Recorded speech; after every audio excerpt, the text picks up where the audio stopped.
Ladies and gentlemen, welcome back to my channel, Basic Economics with Joseph. So I know it's been a while. The reason why is because I'm working with I'm got a video editor, and so we're working together and trying to get the video edited, but he's taking so long. So I was like, all right, you know what? Let me bypass him and let me just start, do my videos the old-fashioned way. But like I told you guys before, just work with me as I continue to progress, learn, and get this channel off the ground. All right.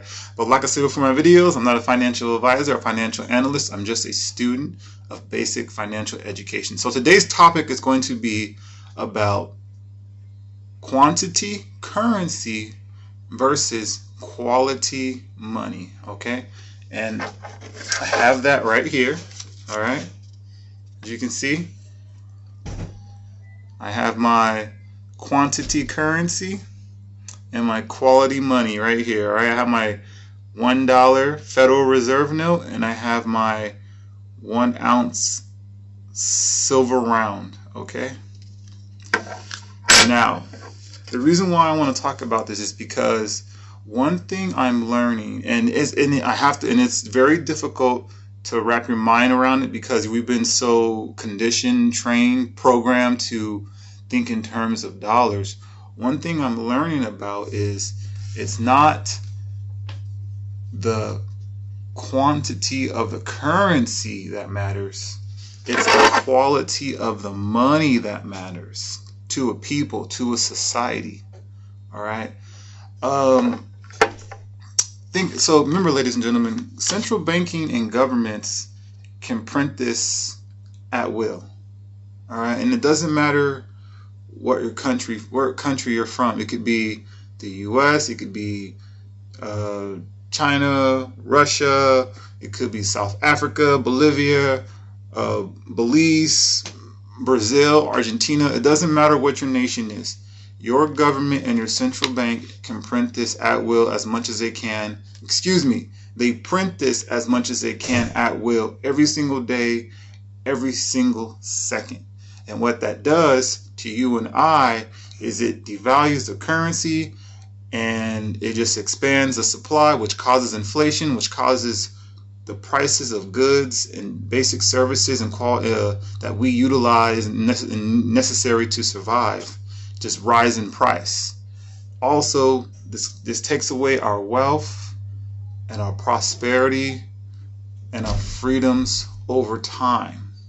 All right, which is the reason why, if you notice today, everything around the world. I mean, look at all the social, political, and economic issues. And of course, always, because of the currency, we're on the brink of war. And it's been like that since the implementation, ladies and gentlemen, of central banking since 1913, since the Federal Reserve was enacted. All right. And this right here is what matters to a people. All right. And then this is what I'm trying to say. It's not the quantity of the currency that's printed that matters. It's the quality of the money that helps sustain prosperity, wealth, freedom, ladies and gentlemen. Like this right here cannot be printed. All right. This has to be dug out of the ground. That's what gives it its value, true intrinsic value, ladies and gentlemen. All right. This cannot just be printed at will. This has to be mined, and then it has to be broken down. A bunch of chemical and physical, a lot of hard work and sweat equity in order to get this to you as a buyer. All right. And also, look what's going on right now. For example, look what's going on right now in Canada. All right. Their government is freezing people out of bank accounts. All right, because of the protest. Now look at it this way. Okay, you can't use your dollars or whatever currency that your country holds, but guess what? But guess what? You can always use this. Okay, you can use this and you can trade it for the local currency or you can trade it for the goods and services you need in order to sustain basic quality of life. This is why gold and silver is so important to a monitor, to a people, to an economy, is because governments and central banks can't touch this. Once you have it in your possession, it's yours. Okay, and they cannot print this. It's yours, and they can control this. All right.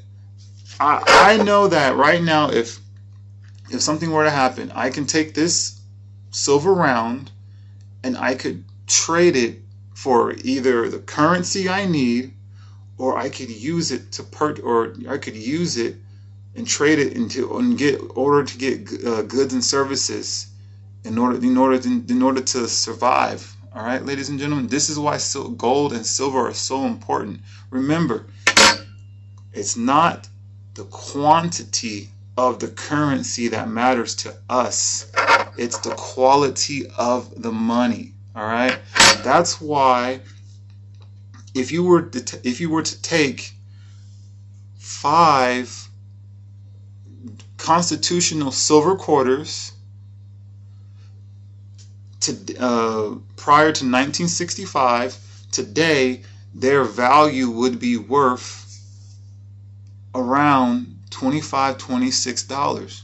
All right, most people would see $1.25, but no, it's because of the quantity. It's because of the quality of the money that matters to a people. All right, this is the reason why empires fail. All right, this right here is why empires fail and governments become dictatorships. This is the reason why they stay Republican democracies, all right? And if you look throughout history, when this gets devalued, it breaks down the society of a people, of empires, of countries, ladies and gentlemen, over and over and over and over again, okay? And we're seeing that. We're seeing that right before our eyes. And it's all because of this. That's it. Any issue you see around the world is because of this, ladies and gentlemen. This is the problem. All right? You anything you see around the world, the dollar is the problem.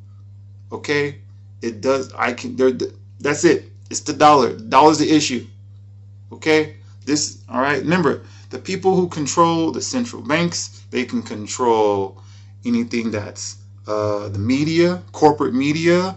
They control, obviously, the pharmaceutical companies that have been, throwing around the vaccines and stuff like that. They control everything, ladies and gentlemen. Okay, all right, and this is the reason why. This is the reason. Okay, let that register with you. Okay, they can't control this. Why do you think that banks, central banks, and banking systems fight against this so hard? All right, J.P. Morgan, Bank of America, Goldman Sachs, they fight hard to keep this out of your hands. Why do you think money's not taught in school?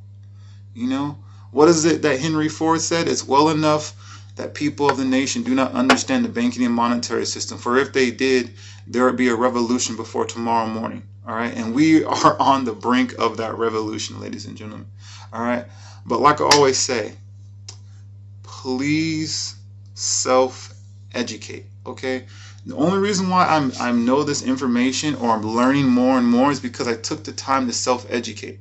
I know that if I went to formal school or my job, I would have not learned anything about basic financial education, ladies and gentlemen. So take it upon yourselves to please self-educate. All right. Thank you. Please like, please comment, please subscribe. But like I always say, please self-educate and educate others. Thank you, ladies and gentlemen. Have a very good day.